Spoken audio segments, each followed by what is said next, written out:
Question है यहाँ पे निष्क्रिय गैसें समूह में होती है, यानी जो निष्क्रिय गैसें होती है वो कौन से समूह में होती है। तो 18वें में होती है भाई। किस में होती है? 18वें में होती है। 18वें यानी हमारा कौन सा होगा यहाँ पे? सी ऑप्शन सही हो जाएगा। तो निष्क्रिय गैस जो होता है इसको अक्रिय गैस भी कहा जाता है भाई। क्या कहा जाता है इसको? और अक्रिय गैस।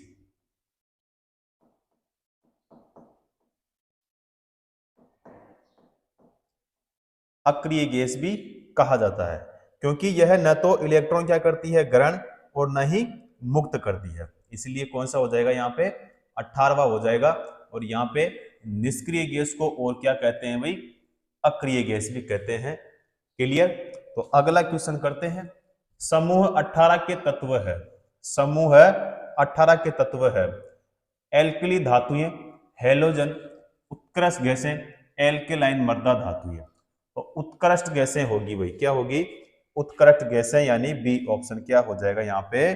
सही हो जाएगा। ठीक है। तो आवर्त सारणी के 18वें में जो वर्ग 18वां है उसमें उपस्थित तत्वों को क्या कहते हैं भाई? उत्कृष्ट गैस या फिर अक्रिय गैस कहते हैं। ठीक है।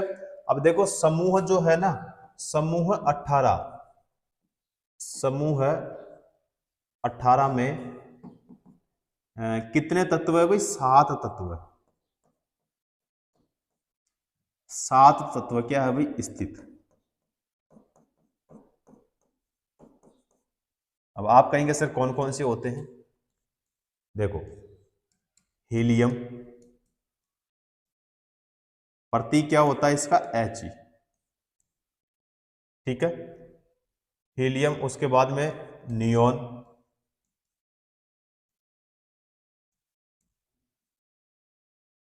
इसका हो जाएगा भैया Ne। आर्गन,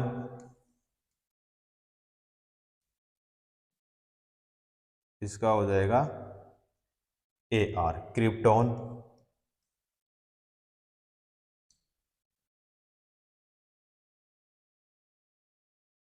क्रिप्टॉन यानी Kr। उसके बाद में होता है 5वां ना, जीनोन। बताओ प्रतीक क्या होता है इसका? Xe। उसके बाद में होगा भाई रेडॉन, इसका हो जाएगा Rn। क्या होगा भाई? Rn। उसके बाद में भाई 7वां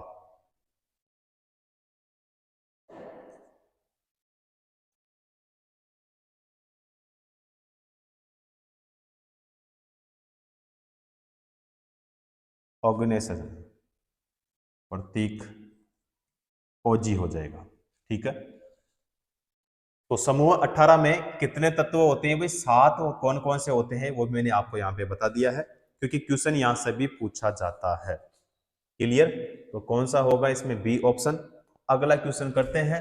निम्नलिखित में से कौन सी निष्क्रिय गैस के बाहरी कक्ष में केवल 2 इलेक्ट्रॉन होते हैं? तो हीलियम के, नियोन के, आर्गन के या फिर क्रिप्टॉन के? तो हीलियम होगा भाई। क्या होगा? हीलियम हो जाएगा, यानी हमारा कौन सा होगा? A option.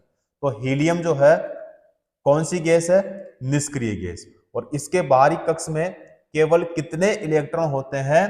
2 इलेक्ट्रॉन होते हैं। कितने इलेक्ट्रॉन होते हैं साथियों? 2 इलेक्ट्रॉन होते हैं। क्लियर? तो कौन सा हो जाएगा? A option, helium. क्लियर? अगला क्वेश्चन। आधुनिक आवर्त सारणी के समूह का नाम बताएं जिसमें सभी तत्व क्या है? गैस है। समूह 18 या फिर समूह 12, समूह 14 या फिर समूह 10? तो समूह 18 होगा भाई। क्या होगा? समूह 18। तो अक्रिय गैस होगी। तो अक्रिय गैसें जैसे helium, neon, argon, krypton, xenon, radon, जैसे अभी मैं आपको यहाँ पे बताया था मैंने। ठीक है, ये वाला। क्लियर? कितने होते हैं? 7। चलो, तो यहां पे कौन सा हो जाएगा हमारा? ए ऑप्शन, समूह 18। ठीक है। चलो, निम्नलिखित में से निष्क्रिय गैस समूह कौन सा है?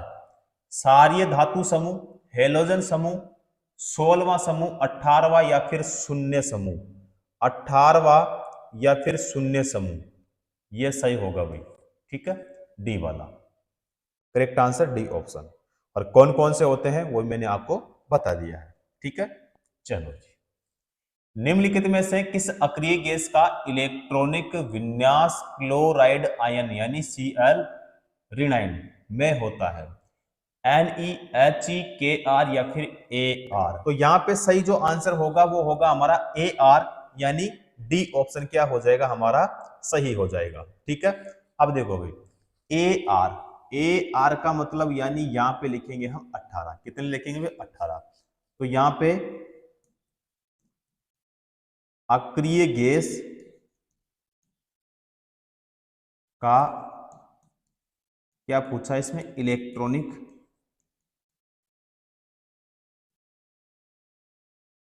इलेक्ट्रॉनिक विन्यास क्लोराइड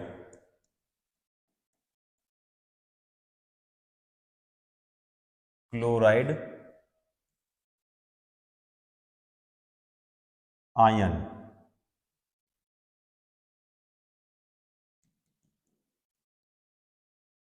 ऋणायन होता है।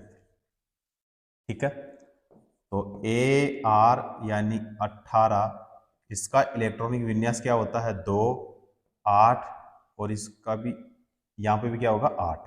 ठीक है, उसके बाद में यहाँ पे क्लोराइड आयन जो होगा यहाँ पे ये 18, तो यहाँ पे इसका 2, 8 और 8। ठीक है भाई, तो कौन सा होगा? D option. चलो नेक्स्ट क्वेश्चन। निम्न में से क्या निष्क्रिय गैस नहीं है? क्लोरीन या फिर क्रिप्टॉन, रेडॉन या फिर हीलियम? तो यहाँ पे सही आंसर होगा हमारा क्लोरीन। क्या होगा? क्लोरीन हो जाएगा, यानी ए ऑप्शन हमारा करेक्ट हो जाएगा। ठीक है, चलो जी अगला क्वेश्चन। एक निष्क्रिय गैस है, एक निष्क्रिय गैस है, तो यहाँ पे ऑक्सीजन, क्लोरीन, क्रिप्टॉन या फिर यहाँ पे नाइट्रोजन। तो यहाँ पे क्रिप्टॉन जो है वो क्या हो जाएगा हमारा? सही हो जाएगा, करेक्ट हो जाएगा। ठीक है साथियों, चलो अगला क्वेश्चन करते हैं। 3 तत्व यहाँ पे है एक्स, वाई, जेड के इलेक्ट्रॉनिक विन्यास क्रमशः कितना है? देखो 2, 8, 7, 2, 8, 2, 2, 8, 8 है। तो तत्व जेड एक क्या है? अधातु है या फिर निष्क्रिय गैस है, उपधातु है या फिर धातु है? तो यहां पे सही आंसर होगा हमारा सी, यानी निष्क्रिय गैस। क्या होगा भाई? निष्क्रिय गैस होगा, यानी हमारा हो जाएगा यहाँ पे सी ऑप्शन सही हो जाएगा। ठीक है, अब देखो इसमें एक्स, वाई और जेड।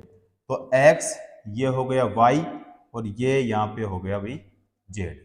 ठीक है, तो इसमें 2, 8 और 7, तो ये किसका होगा? क्लोरीन का। किसका भाई? क्लोरीन का। उसके बाद में 2, 8, 2, ये किसका होगा? मैग्नीशियम का।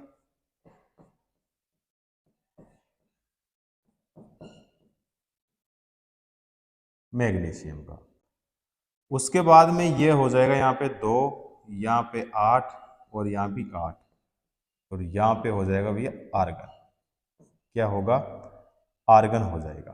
ठीक है, अब जो जेड है, जेड के इलेक्ट्रॉनिक विन्यास से पता चलता है कि यह एक निष्क्रिय यानी आर्गन है। ठीक है, कौन सा गैस है? निष्क्रिय गैस। और निष्क्रिय गैस या फिर अक्रिय गैस उन गैसों को कहा जाता है जो रासायनिक अभिक्रिया में भाग लेते हैं और सदा मुक्त अवस्था में पाई जाती है। ठीक है, और कौन कौन से होते हैं? जैसे हीलियम हो गया, नियोन हो गया, आर्गन हो गया, क्रिप्टॉन हो गया, जीनोन हो गया, रेडन हो गया। तो ये सभी वैसे मैंने आपको पहले बता दिया है। ठीक है, तो कौन सा होगा भाई? सी ऑप्शन करेक्ट हो जाएगा। चलो जी अगला क्वेश्चन। आधुनिक आवर्त सारणी में समूह 18 के मूल तत्वों अपनी बाह्यतम कक्षा में 8 इलेक्ट्रॉन होने वाले को छोड़कर अन्य सभी को क्या कहा जाता है? तो उपधातु या निष्क्रिय गैसें, संक्रमण गैसें, दुर्लभ मर्दा तत्व। तो यहाँ पे सही आंसर क्या होगा? सी ऑप्शन हो जाएगा, यानी निष्क्रिय गैस हो जाएगा। क्लियर? अगला क्वेश्चन करते हैं भाई। निम्नलिखित में से कौन सी अक्रिय गैस को आवर्त 5 में रखा गया है? Ni को, Rn, Xe या फिर Ar? तो यहाँ पे Xe यानी सी ऑप्शन हमारा क्या हो जाएगा? सही हो जाएगा भाई। ठीक है, और Xe का मतलब क्या होता है? जीनोन। क्लियर? इसका जो परमाणु क्रमांक होता है, क्वेश्चन पूछा जाता है भाई, परमाणु क्रमांक जो होता है पूछे आपको, तो आपको बताना है 54 होता है, यानी 54 होता है। ठीक है, तो कौन सा होगा यहाँ पे? हमारा सी ऑप्शन सही हो जाएगा। ठीक है, चलो अगला क्वेश्चन। निम्नलिखित में से कौन सा एक परमाणु है? तो गंधक या फिर हाइड्रोजन, आर्गन या फिर ऑक्सीजन? तो यहाँ पे आर्गन होगा भी। क्या होगा? आर्गन, यानी बी ऑप्शन हमारा सही हो जाएगा। तो वह परमाणु जिसके बाह्यतम कोश में कोई संयोजी इलेक्ट्रॉन न हो या फिर उस परमाणु के बाह्य कोश में पूरे भरे हो, तो उसे एक परमाणु कहते हैं। ठीक है, तो कौन सा होगा भाई? यहाँ पे आर्गन, बी ऑप्शन सही हो जाएगा। अगला क्वेश्चन, हीलियम और आर्गन में क्या समानता है? हीलियम और आर्गन में क्या समानता है? समानता के लिए पूछा है भाई। दोनों तत्व द्रव धातु है, या फिर दोनों धातुओं का प्रयोग गुब्बारों में किया जाता है, दोनों में उच्च विसरण की दर होती है, दोनों का बाह्यतम कोश पूर्णतः भरा होता है? तो यहाँ पे हमारा सही आंसर होगा भाई, दोनों का बाह्यतम कोश जो होता है वो पूर्णतः क्या होता है भाई? भरा होता है। ठीक है, तो डी ऑप्शन हमारा क्या होगा? इसमें करेक्ट हो जाएगा। अगला क्वेश्चन करते हैं भाई। निम्न में से कौन सी नोबल गैस नहीं है? इनमें से कौन सी नोबल गैस नहीं है? तो जीनोन या फिर नियोन या फिर क्लोरीन या फिर यहाँ पे आर्गन? तो क्लोरीन जो है यहाँ पे हमारा बी ऑप्शन, ये क्या हो जाएगा? यहाँ पे सही हो जाएगा। तो नोबल गैस को अक्रिय गैस भी कहते हैं भाई। क्या कहते हैं? ये जो नोबल गैस है इसको और क्या कहते हैं? अक्रिय गैस। क्या कहते हैं भाई? अक्रिय गैस भी कहा जाता है, क्योंकि यह ना तो इलेक्ट्रॉन मुक्त करती है और ना ही क्या करती है? ये ग्रहण करती है। ठीक है, और इसकी जो प्रकृति होती है वो निष्क्रिय होती है। क्या होती है? निष्क्रिय होती है। और पूछे क्वेश्चन में कि जो नोबल गैस होती है इसकी संख्या कितनी होती है? तो नोबल गैस की जो संख्या होती है वो कितनी होती है भाई? 6 होती है। कितनी होती है? 6 होती है। कौन कौन सी होती है? तो एक हो गया भाई हीलियम। क्या होता है भाई? हीलियम। उसके बाद में नियोन हो गया, नियोन के बाद में आर्गन हो गया, आर्गन के बाद में क्या हो गया? आर्गन के बाद में हो गया भैया क्रिप्टॉन हो गया।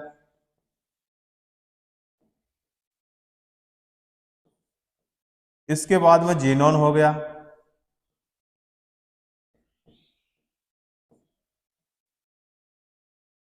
और रेडोन हो गया।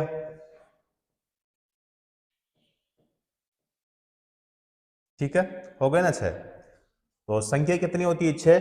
कौन कौन सी होती है वो भी मैंने आपको बता दिया है, और यहां से भी क्वेश्चन पूछा जाता है भाई। ठीक है, तो ध्यान में रखना है। यहां पे क्या होगा हमारा? B option. अगला क्वेश्चन करते हैं।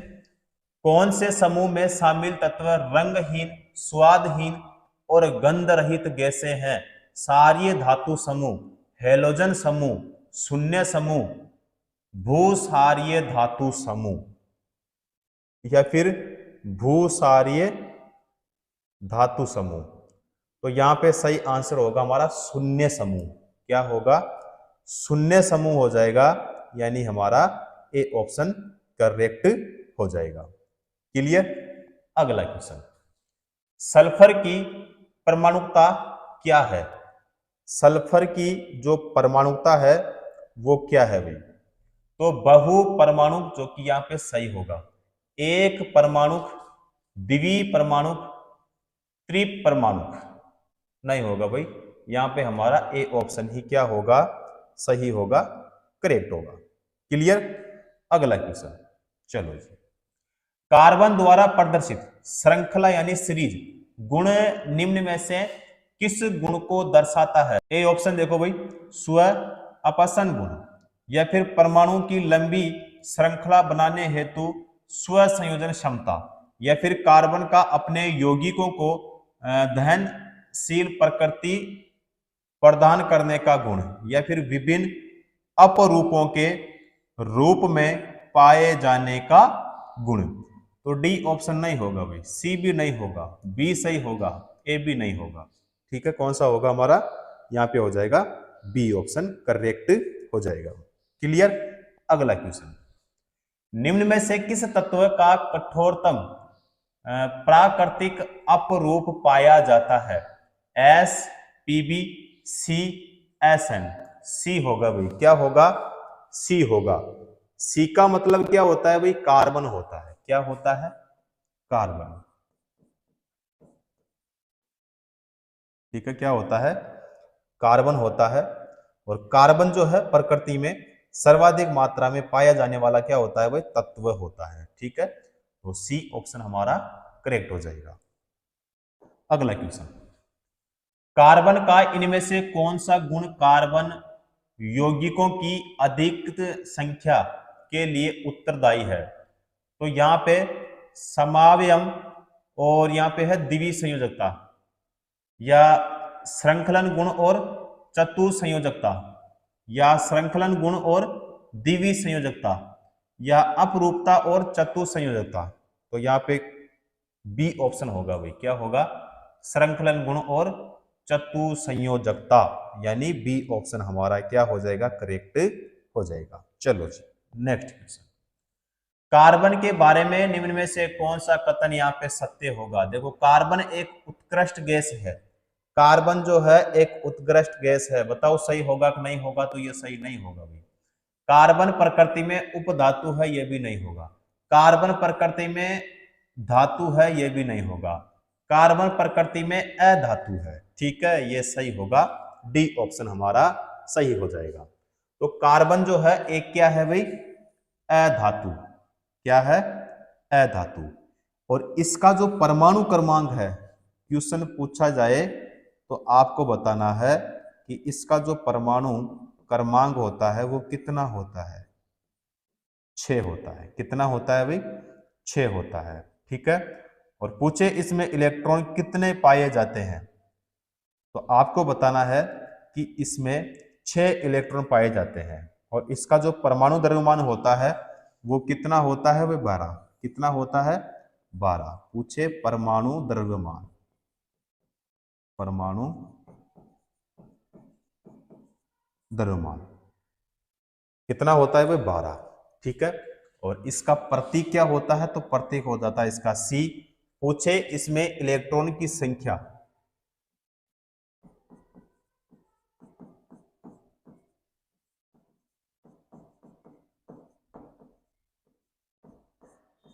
इलेक्ट्रॉन की संख्या कितनी होती है, 6 होते हैं। ठीक है, उसके बाद में इसकी पूछे संयोजकता,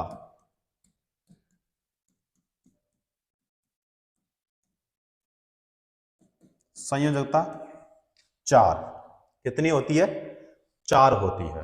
क्लियर। तो डी ऑप्शन यहां पे हमारा क्या हो जाएगा, करेक्ट हो जाएगा। चलो जी, अगला क्वेश्चन, फ्लोरीन में से कितने कार्बन परमाणु फुटबॉल की आकृति जैसी संरचना में व्यवस्थित होते हैं? तो 30, 40, 60 या फिर 55।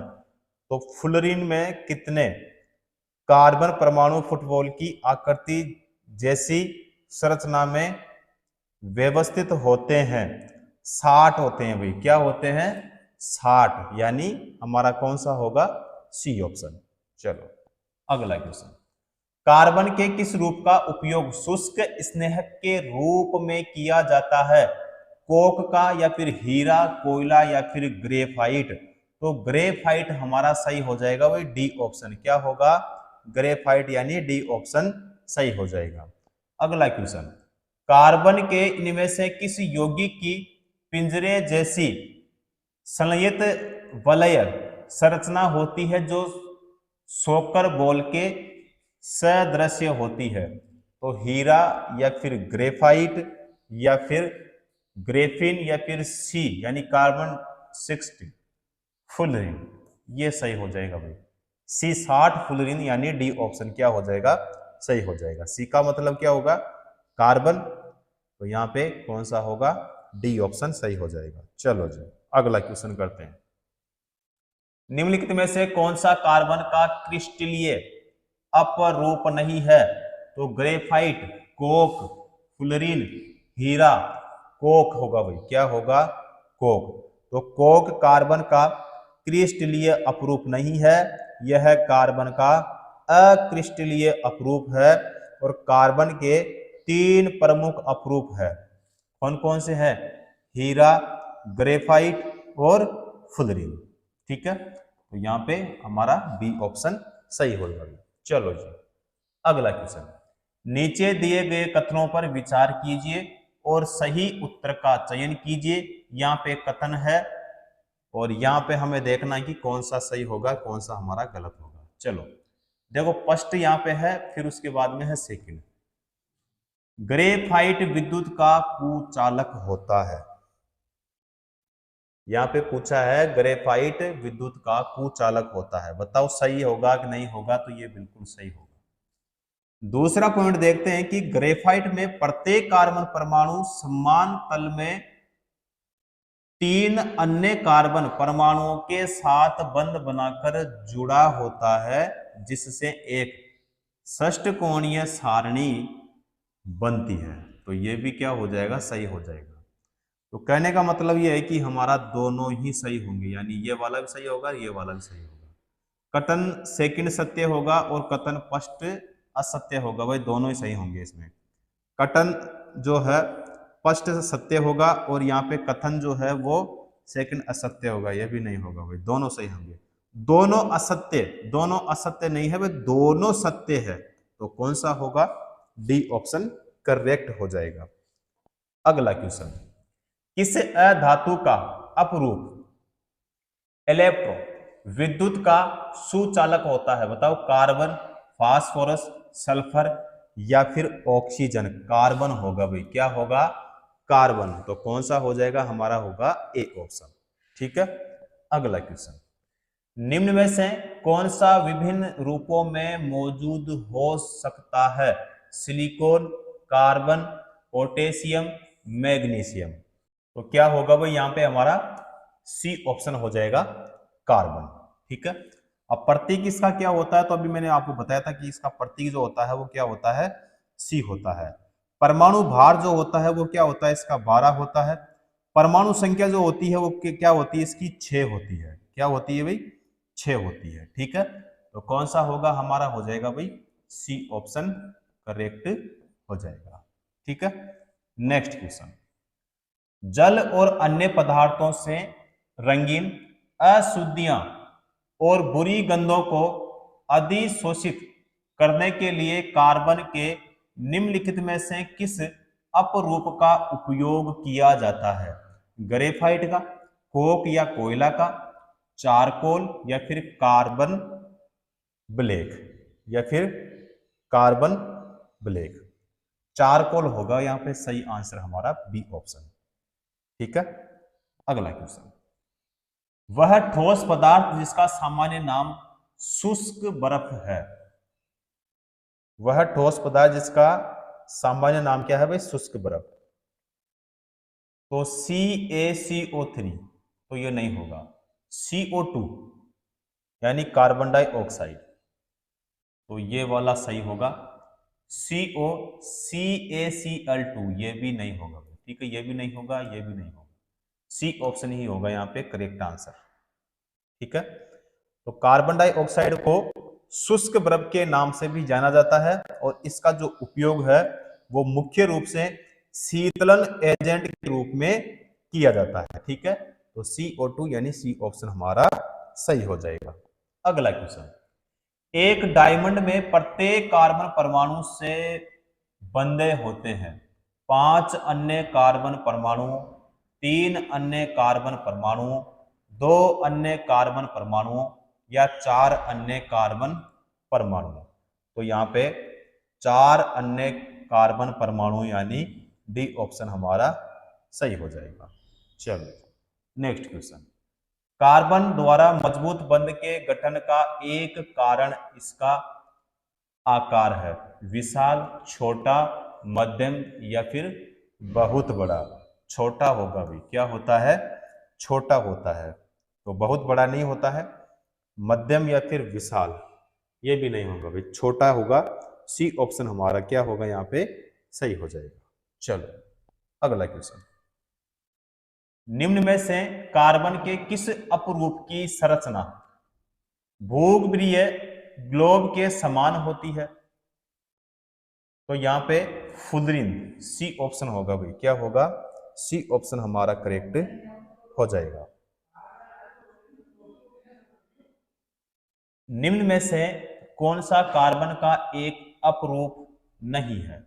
ग्रेफाइट, डायमंड, फुलरिन या फिर कोयला। तो यहाँ पे कोयला क्या होगा, सही हो जाएगा हमारा, डी ऑप्शन करेक्ट होगा।